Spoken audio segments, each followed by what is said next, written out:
2,500 years ago, 300 Spartans held a mountain pass against an empire. Today, you can hire 300 professional soldiers, fully equipped, combat-trained, ready to deploy anywhere on Earth, and the price, adjusted for inflation, has barely changed. What has changed is who's allowed to write the check. By the end of this video, you'll understand the strangest business on the planet, an industry worth $254 billion in 2025, larger than the entire economies of most countries, run by corporations you've never heard of, that quietly fights wars governments do not want their names attached to. You'll know exactly what a soldier has cost in every era of history, from the mercenaries of ancient Greece to the Roman legions to the private armies operating in Africa and the Middle East right now. And you'll understand the single economic principle that has driven every government on Earth for 25 centuries to do the one thing that should terrify them: hand their monopoly on violence to someone they are paying by the day. Let's start at the beginning with a number. A Roman legionary at the height of the empire was paid 225 denarii per year. That was the base wage set under the Emperor Augustus, and it stayed remarkably stable for over a century. Out of that, the soldier had deductions, food, equipment, even the hay for the unit's mule, leaving him perhaps 115 denarii in actual disposable pay. Translate that into today's terms, and a Roman legionary cost the empire somewhere in the range of $15,000 to $20,000 a year in wages, before you add the equipment, the food, the training, and the single most expensive part of any professional army, the pension. Because here is the thing the Romans understood that modern governments spent 2,000 years forgetting. After 25 years of service, a Roman legionary was owed a retirement bonus of 3,000 denarii, roughly 13 years of wages plus a plot of land. That pension is the entire reason the private military industry exists today. So hold on to it. A full Roman legion was around 5,000 men. The annual wage bill alone, in modern terms, ran into the tens of millions of dollars, and Rome maintained 25 to 30 legions at once. Military spending consumed roughly 75% of the entire imperial budget. The greatest empire in history was functionally a military payroll with a civilization attached. But Rome's soldiers were state soldiers. To find the origin of the private army, the soldier you rent rather than raise, you have to go back even further, to the Greeks. In the year 401 BC, a Persian prince named Cyrus the Younger wanted to overthrow his brother, the king of Persia. He didn't have an army good enough to do it, so he hired one. Roughly 10,000 Greek mercenaries, professional soldiers who fought for pay, not for country, marched deep into the Persian Empire under contract. They were promised a daric, a gold coin, per man per month, later increased to keep them from quitting. When Cyrus was killed in battle and the Greek generals were assassinated, those 10,000 mercenaries were stranded 1,000 miles inside hostile territory with no employer and no way home. Their fighting retreat back to the Greek world was recorded by one of their own commanders, a man named Xenophon, in a book called the Anabasis. It is the first detailed account in history of a private army, what it cost, how it was paid, and what happens when the contract collapses and the soldiers have to figure out who's actually in charge. That tension between the men who fight and the men who pay is the entire story of this industry, from 401 BC to right now. For most of the next 2,000 years, the private army was the normal way to wage war. Medieval Europe ran on mercenaries. In Renaissance Italy, professional contractors called condottieri, which literally means contractors, ran private companies of soldiers and sold their services to whichever city-state was paying. Florence, Venice, the Pope himself, they didn't maintain large standing armies. They hired condottieri on contract, the same way a modern company hires a logistics firm. The contractor recruited the men, equipped them, and delivered organized violence for a fee. The problem with this model was obvious and recurring. A private army's loyalty extends exactly as far as the next payment. Condottieri switched sides when the money was better. Some realized that the city paying them to win a war had no army of its own to stop them from simply taking over, and a few did exactly that. The most famous mercenary captains became dukes and princes by turning their contracted armies against their own employers. This is why the modern nation-state eventually killed the model.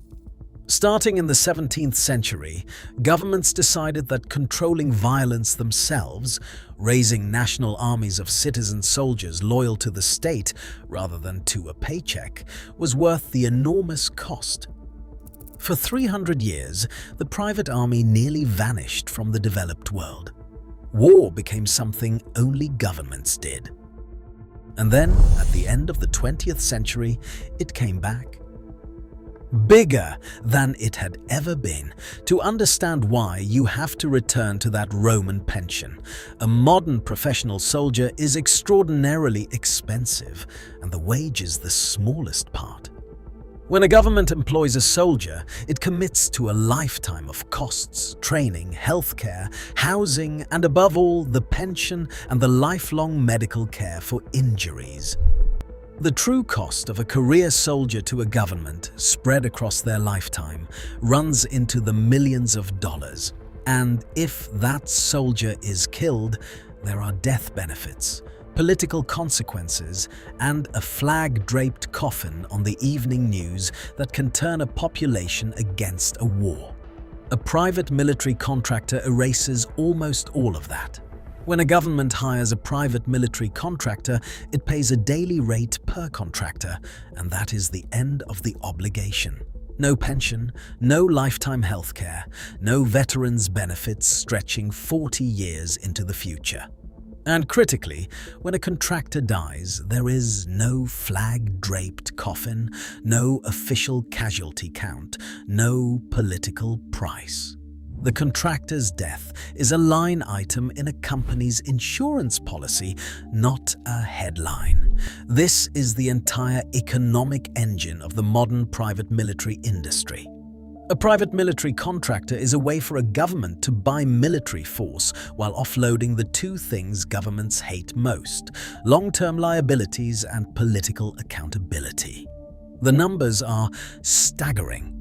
The global private military services industry was valued at roughly $254 billion in 2025, and it is projected to nearly double toward $500 billion within a decade. Government contracts make up over 60% of that revenue.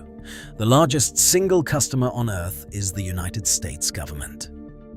The biggest company in this industry is one most people have never heard of.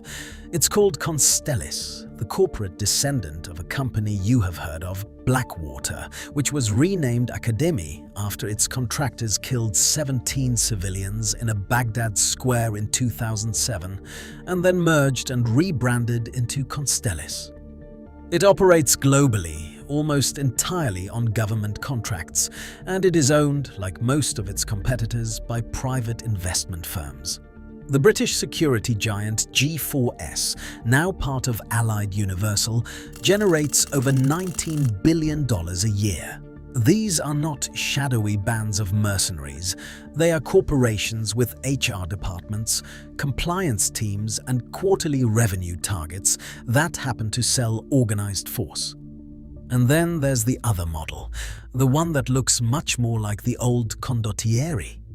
The Wagner Group, the Russian private military company, operated very differently from the Western corporate model. Wagner was structured as a network of shell companies, funded not just by contracts, but by something much older: resource extraction. In exchange for providing military force to governments across Africa and the Middle East, Wagner reportedly received access to gold mines, diamond deposits, and oil fields. It was a private army paid in natural resources, operating as an unofficial arm of Russian foreign policy while giving the Russian state plausible deniability for everything it did. That is the condottieri model, reborn for the 21st century. Fight for a government, get paid in the country's mineral wealth, and accumulate enough independent power that eventually, as Wagner demonstrated in 2023 when it briefly turned its forces around and marched toward Moscow, the contractor becomes a threat to the very state that hired it. 2,500 years later, the oldest problem with private armies reappeared exactly as it always had. The army you rent has its own ideas. So let's actually price this out. What does it cost to field a private army today? At the individual level, an elite private military contractor, a former special forces operator working a high-risk security contract, can earn between $500 and $1,500 per day. Call it somewhere around $150,000 to $400,000 a year for a top-tier operator on active contract. A standard armed security contractor in a conflict zone earns less, but still multiples of what a regular soldier is paid. Now scale that up. 300 contractors, our modern 300 Spartans, at an average all-in cost of, say, $150,000 each per year. Including equipment, insurance, and logistics, runs you around $45 million a year. For a fully operational private company of 300 professional fighters, deployable anywhere, with no pension liability and no political footprint. Compare that to the cost of raising, training, equipping, and pensioning 300 career soldiers through a national army. And the private option is, in pure accounting terms, often cheaper, not because the daily wage is lower, but because you have eliminated the 40-year tail of obligations that comes with a state soldier. That's the pitch. That's why the industry is worth $250 billion. A private army converts a permanent national liability into a temporary line item you can cancel when the contract ends. But here's what every government that has ever done this eventually rediscovers, and it's the reason this video is really a warning disguised as a business breakdown. When you raise a national army, the soldiers are loyal to the nation. When you rent a private army, the soldiers are loyal to the payment. And a force that is loyal to the payment will always eventually ask a dangerous question. What happens if we stop getting paid, or if someone offers to pay us more? The Greeks learned it when the 10,000 were stranded in Persia. The Italian city-states learned it when their condottieri made themselves dukes. The Russian state learned it in June 2023 when Wagner's columns turned north. Every single civilization that has outsourced its violence to save money has eventually discovered that it didn't actually save money. It deferred a much larger bill, payable in power, to a date of the contractor's choosing. So if you want to own a private army, and the corporate version is a real investable $254 billion industry you can absolutely buy into, just remember the one rule that has held for 25 centuries. The soldier you rent is cheaper than the soldier you raise, right up until the moment he decides he'd rather not be rented.